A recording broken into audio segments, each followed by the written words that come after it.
प्रणाम मित्रों। तो चलिए आज हम लोग 10वीं कक्षा के पाठ 2 राम लक्ष्मण परशुराम संवाद की व्याख्या देखेंगे।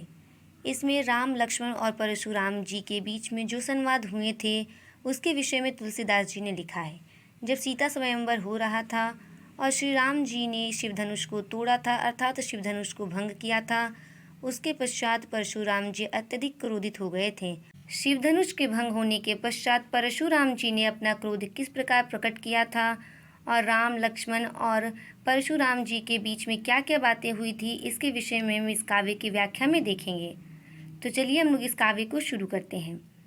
नाथ शंभु धनु भंजनिहारा, होइए केऊ एक दास तुम्हारा, आयेसु काह कहिए किन मोही, सुनि रिसाए बोले मुनि कोही, सेवकु सोजो करे सेवकाई, अरि करनी करी करिय लड़ाई, सुनहु राम जेहि शिवधनु तोरा, सहस बाहु समसो रिपु मोरा, सो बिलगाओ बिहाय समाजा, ना तो मारे जहिए सब राजा, सुनी मुनि बचन लखन मुस्काने, बोले परसु धरि अवमाने, बहु धनु ही तोरी लड़काई, कभू न असीर सिकीन्ही गोसाई, एही धनु पर ममता केही हेतु, सुनि रिसाय कह भृगुल केतु, रे नृप बालक काल बस बोलत, तो ही ना संभार, धनु ही सम त्रिपुरारी धनु, विदित सकल संसार। तो चलिए अब हम लोग इस काव्य की व्याख्या को देखते हैं। तुलसीदास जी लिखते हैं कि नाथ शंभुधनु भंजनिहारा, अर्थात शिवधनुष के भंग होने के पश्चात परशुराम जी आते हैं और वे अत्यधिक क्रोधित हैं। क्रोध में ही वे कहते हैं कि नाथ शंभुधनु, अर्थात शंभु का अर्थ है शिव और धनु मतलब धनुष, भंजनिहारा का अर्थ है तोड़ना या भंग करना। तो वे कहते हैं कि श्री शिव जी के धनुष को किसने भंग किया है, अर्थात तोड़ा है। तब उनका क्रोध देख करके श्री राम जी बहुत ही विनम्र भाव से कहते हैं कि होइए केऊ एक दास तुम्हारा, अर्थात जिसने भी इस शिवधनुष को भंग किया है वह आपका ही कोई दास है और मैं भी आपका दास हूँ। आगे वे कहते हैं कि आयसी कहा कहिए किन्मोही, अर्थात हे प्रभु, हे महर्षि, आपकी क्या आज्ञा है, आप मुझसे कहिए, मैं भी आपका एक दास ही हूँ, आप कह सकते हैं, आपको जो कुछ भी कहना हो। उसके आगे वे कहते हैं कि सुनी रिसाई बोले मुनि को ही, अर्थात ये सारी बातें सुनने के पश्चात परशुराम जी बहुत ही क्रोधित होते हैं, वे रिसिया जाते हैं यानी कि क्रोधित हो जाते हैं। उसके पश्चात वे कहते हैं कि सेवकु सोजो करे सेवकाई, अर्थात सुनो राम, जो सेवक होता है वह सेवा ही करता है, अपने स्वामी की सदैव सेवा करता है।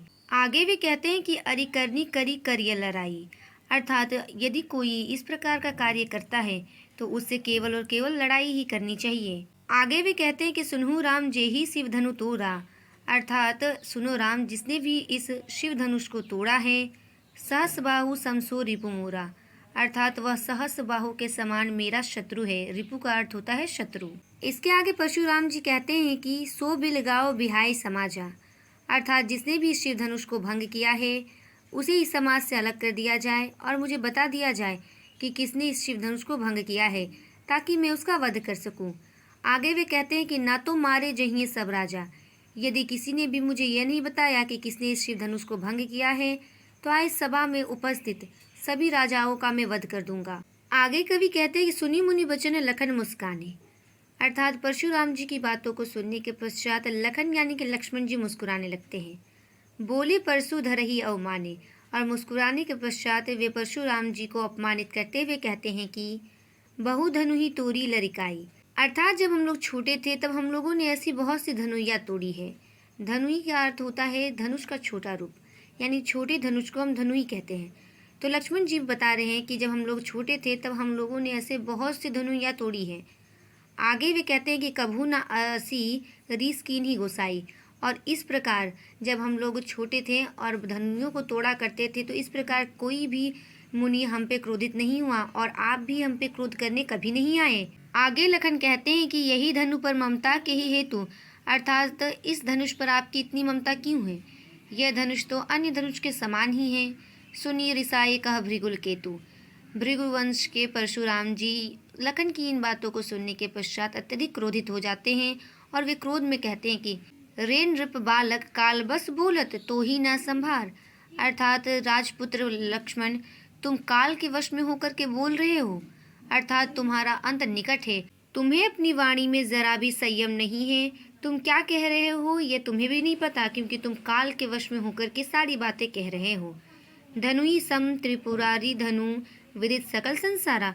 तुम इस विश्वविख्यात शिव धनुष को अन्य धनुइयों के समान कह रहे हो, जबकि ये इतना विशिष्ट है। यहीं पर राम लक्ष्मण परशुराम संवाद पाठ का प्रथम पद समाप्त होता है। धन्यवाद।